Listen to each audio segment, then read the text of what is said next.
Good morning, everyone. Today I'm going to show you how to make, are you ready for this, guys? Look at this. How to make shredded chicken meat. Look how beautiful this is. I was able to come up with a pretty decent recipe to show you how I make it in a pressure cooker. But when I tell you this is delicious, this is delicious. So I'm going to show you how I make this meat. And I'm going to make a new batch because we really can't get enough of this. So I'm just going to cover this up and put this back in my fridge. And I'm going to show you how simple it really is with only a little bit of ingredients. And I wanted to get this done for you, so I am going to show you how I make it. So have patience with me, and I'll put this back in the fridge for later. So yeah, so let's start. We're going to start off with a whole can of chickpeas. Now, if you don't have chickpeas, you can use tofu, you can use white beans. That really is up to you. I'm using chickpeas, and I'm also going to leave whatever water is in my chickpeas. If it was beans, maybe I'd wash that out, but the fava water is going to give it a nice little taste to it. So I'm putting the whole can. Now, how much is it? It's 400 grams of chickpeas. So I measured it the other day. It's basically 2 cups of chickpeas and about maybe half a cup of fava water, just to give you an idea what it is. Now we're going to need a blender for this because you want to get this very creamy. And here we go. I'm putting the whole thing in. You're saying, why are you putting that water? Well, let me tell you, it's going to add a lot of flavors to it. Here we go. Water and all, guys. Okay. Now, to this, we're going to add 2 tablespoons of peanut butter. If you're allergic to peanut butter, leave it out. Just replace the peanut butter with another fat. You can use either mayonnaise, or you can use, always vegan, guys, right? Or you can use just olive oil. So it's really up to you. But because I have the peanut butter, I'm going to use it. I'm using a natural peanut butter. It's more watery than, it's not as firm. So here's 2 tablespoons of peanut butter. And we're going to add 1 to 2 tablespoons of olive oil. And I'm just using a regular spoon, soup spoon, to measure it. Okay. Here we go.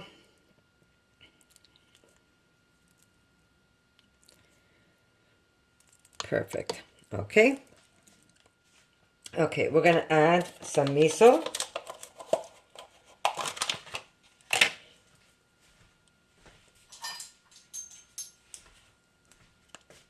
And miso, you know, gives that nice umami flavor. So I'm going to put 1 tablespoon of miso. I'm going to put about a teaspoon of maple to add just a little bit of sweetness to the meat. Not much. About a teaspoon.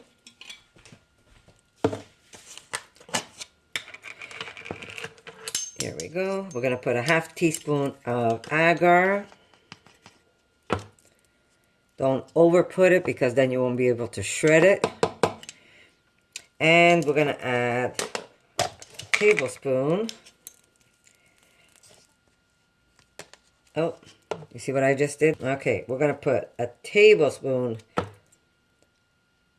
That wasn't agar, that was mushroom powder. I was really going to pull a fast one here.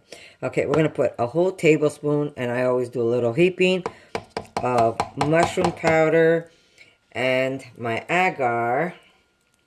Here's my agar. We're going to use a half a teaspoon of agar.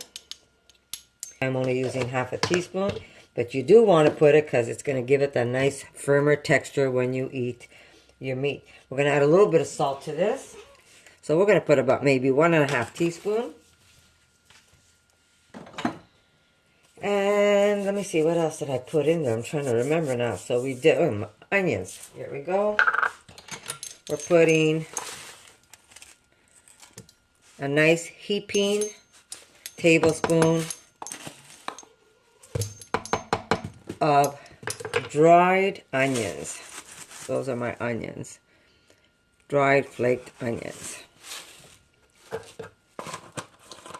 So we're going to take this and we're going to blend this up, and you want it blended very creamy.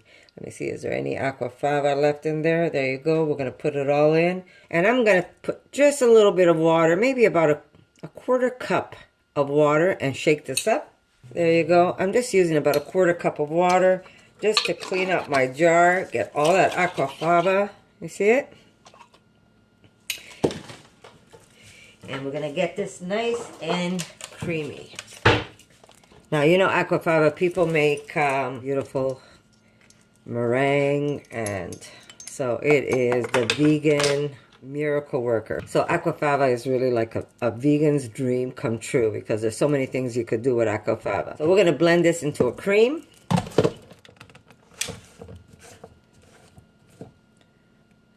And that's what it looks like.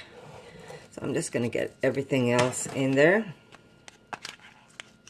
And it's fun. Like, I've never used, usually I would steam my, my Seitan. I would use it in a steamer, but never use my pressure cooker. So I was always I was nervous to use my pressure cooker anyhow. I remember in high school, every time I would go into that home ec class, we would always find food in the ceiling because somebody blew up the kitchen with the pressure cooker. So, but today, pressure cookers are really different from what they used to be.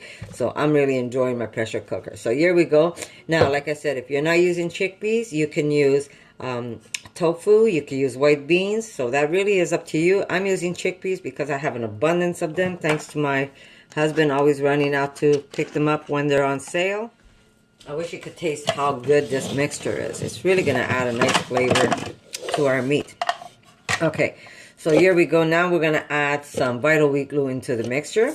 And guys, I know a lot of you have been asking me, I'm gluten intolerant, can you make me a recipe? I am really trying, but every one I've made so far is a flop. It never comes out the same as when you use Vital Wheat gluten.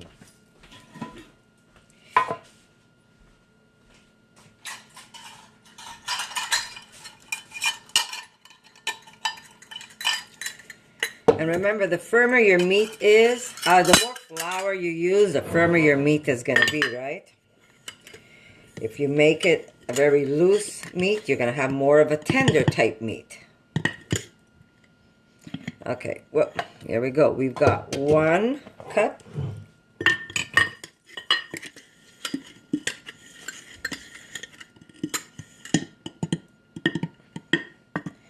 And that's about 3/4. Let's see, that's about 3/4. So that's 1 3/4 plus, guys. When I say plus, I mean plus.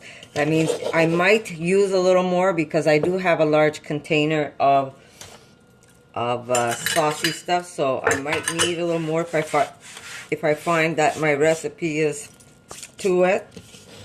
But basically, you want to use about 1 3/4 to 2 cups of Vital Wheat gluten, along with this large container of, ready? Of deliciousness. Did I just do that? Yes, I did. I wish you can taste that mixture. That peanut butter really makes the difference. So you know what? I might just put a little extra flour because this looks like a lot. Now remember, I just throw things together, but I'm going to give you the exact that I'm using. So if I'm adding more, it's because I need more. Alright. I'll scrape it later. Okay, so the recipe will be marked on the side, guys.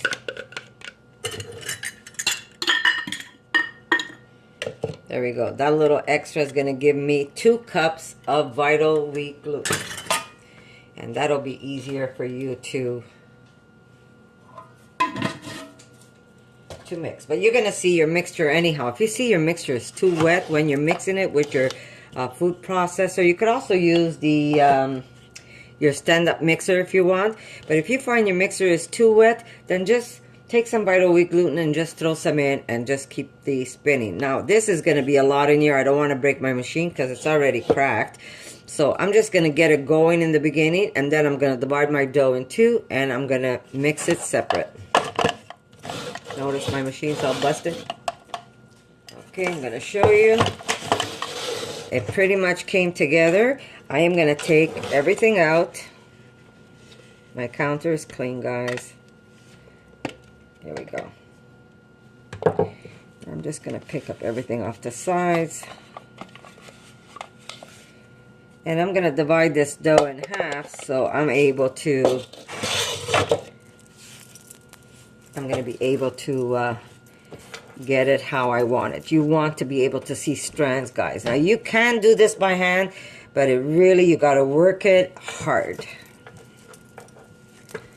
I'm going to take this and just cut it in half. There we go. And we're going to put this back into the machine.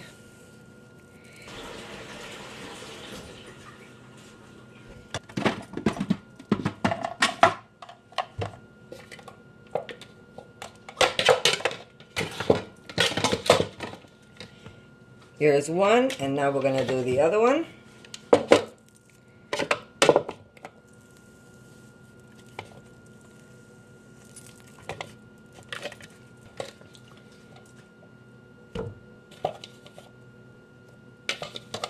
There we go.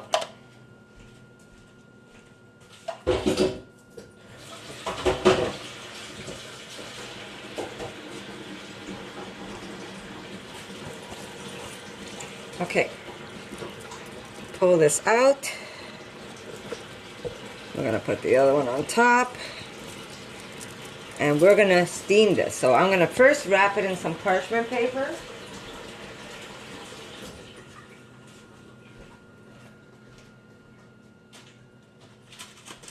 I personally don't like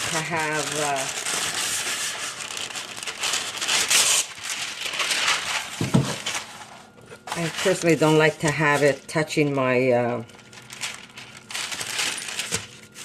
I don't like it touching my the aluminum paper, so I will first put it in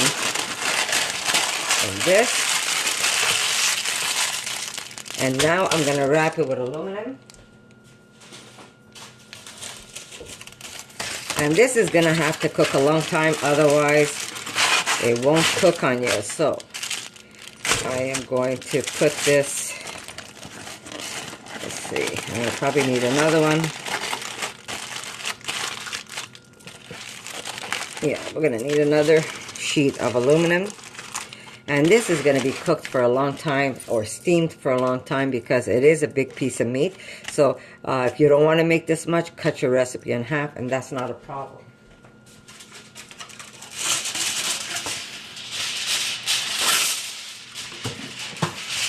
Now, just to give you an idea, I'm using a star frit. I don't know if you have an Instapot or one of those older models. I have no idea how to use one, but I can tell you what I did. Because my pressure cooker only steams up to 60 minutes, I put it in twice. So this way it had a chance to cook all the way through. I had opened it up after 60 minutes. I tried 60 minutes. After 60 minutes, I noticed that half of my seitan was cooked and the other half was still very doughy-like. So I did put it in for another hour. I flipped it over and it worked just great. Or just don't touch it at all. All you have to do is set your time again and put it in for at least 2 hours. So here is my insert. I'm going to put this in. And I'm just going to let this go for 2 hours. And then we're going to let it cool off before we shred it. Okay, so there we go. I have her on for 1 hour, and then we're going to cook her 1 more hour. And I'll show you what it looks like once she's all cooled off. So here is my beautiful chicken meat that I cooked in the pressure cooker. It's still sealed. But I will let this cool off before I do anything. I should be able to handle this. If you can't handle this, you're going to make a mess and you're going to get, I mean, it's not the end of the world. You'll end up having chunks of meat rather than shredded meat. So you do want to wait for your meat to cool off. And we're going to crack this open and we're going to start shredding it. So I'll see you in a little bit.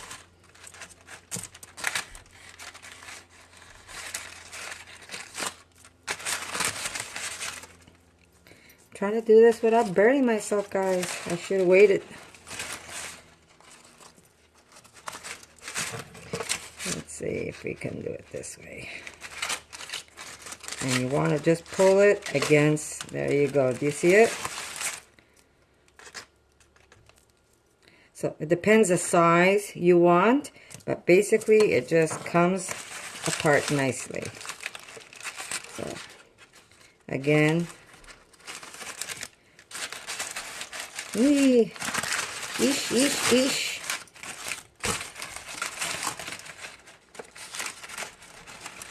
There we go.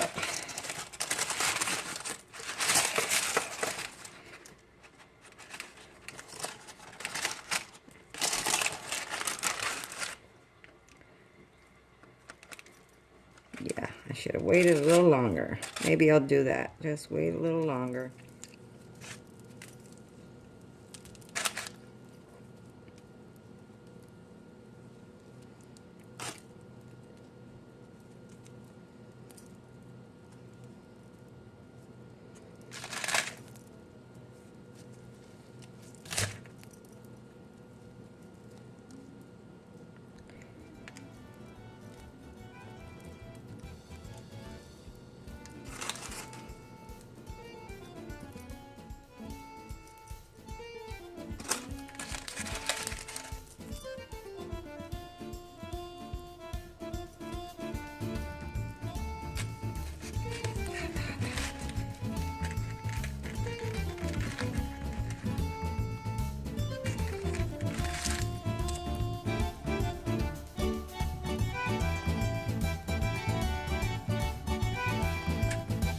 So there you go, guys.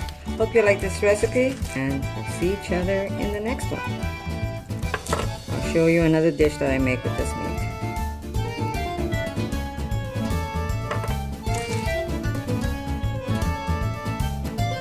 For more videos like this, make sure to subscribe to Connie's Rawsome Kitchen. Give it a thumbs up and share it with your friends.